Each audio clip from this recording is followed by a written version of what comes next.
Hello everybody and welcome back to Ultra Films. Today I'm going to be creating a Chestburster prop. So let's do this. So first I started sculpting the Chestburster with normal sculptor's clay, any type of artist clay that can air dry.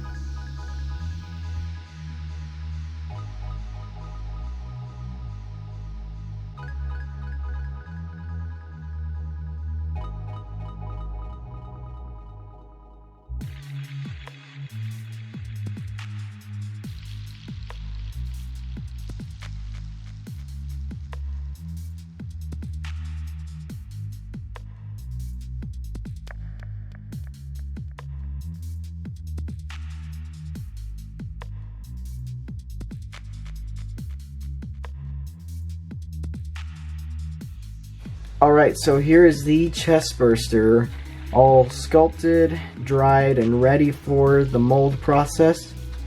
As you can see, it's very detailed. I'm glad that I was able to get all that into this sculpture. And also, I bet you can tell there's no tail over here is because I didn't have enough clay to make the whole tail. I'm also going to be using foam clay for the molding process. I don't think anybody's ever done it before, but I have plaster strips. It's just I don't have any release agents. So I'm using foam clay instead, and foam clay definitely picks up a lot of detail, so I hope it works. Also, I will be using PT Flex 20 for the whole rubber prop in general. But yeah, I'm very proud of how this turned out, and I hope this works. So, let's get started. Next, I used foam clay and put it on the sculpture to create the mold. This helps in taking up the shape of the sculpture. Then I took it off after it dried. Once the two halves of the foam clay mold are dry, used green foam clay to seal it together. Then what I'm going to do is fill the hole right there with liquid rubber. So I'll put it in this pot so that way it can be nice and stable.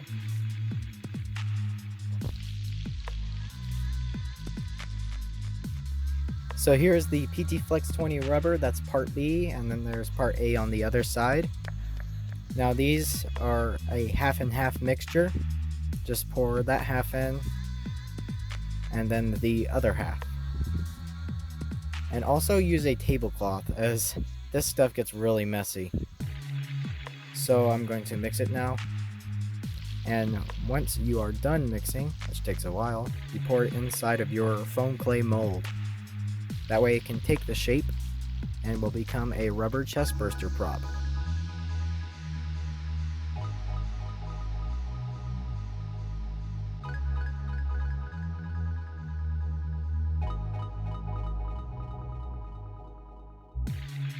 Next, I cut off all the excess rubber that was left by the mold. Just a couple defects here, which I glued together.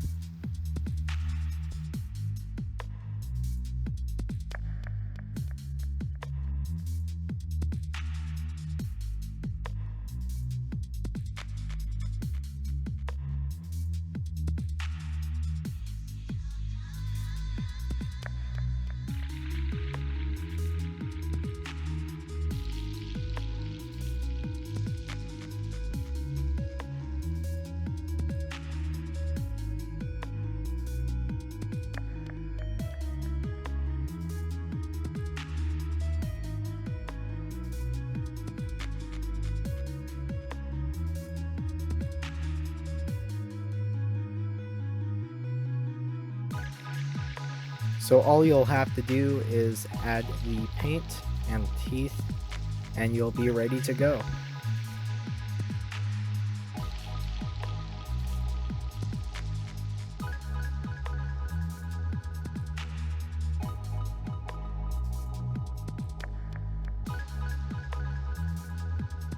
So here it is, finally finished, the Alien Chestburster prop.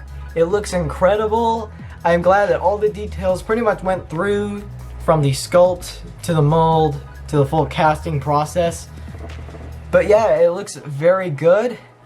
I'm glad about the way it turned out. Now I didn't film the final painting and the demolding process because one, the demolding process took a while and I wasn't sure how this was going to turn out. It might have ripped in half or anything. So there's that. But also, as you may notice, the paint as well.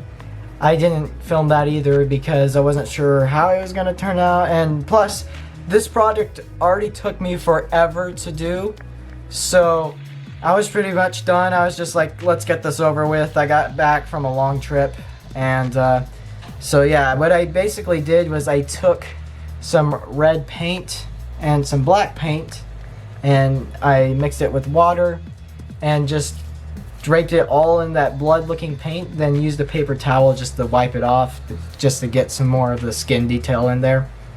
And also the teeth are just the tips of toothpicks painted gray and super glued inside of it. So let's get a closer look at it just for detail purposes, and also I can show you there are some defects because this is my first time making a rubber prop and I'm very excited that I did.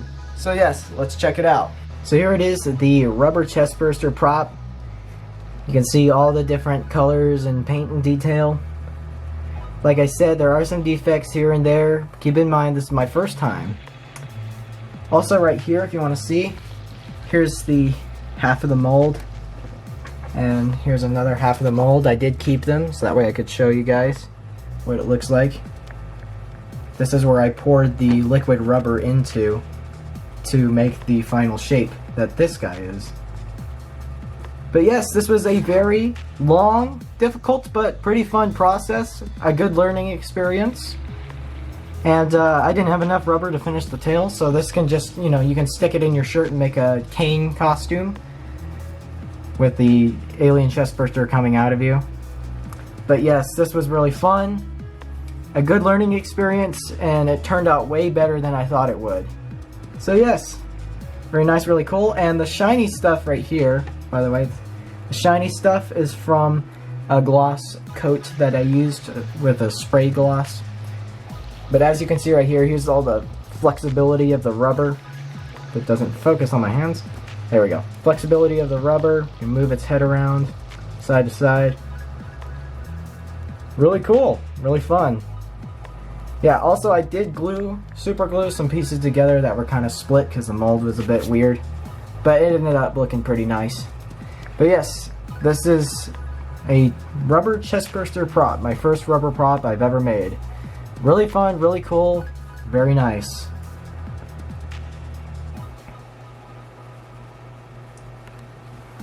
So guys, that's it for this video. Thank you so much for watching, and comment down below what other props and costumes you want me to make. I'm really into doing that kind of stuff, and this was very enjoyable.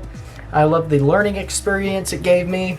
And, well, I'm glad you guys like to see stuff like this. So yes, comment down below what you want to see next. Thank you so much for watching, and you'll see me in the next video. Goodbye.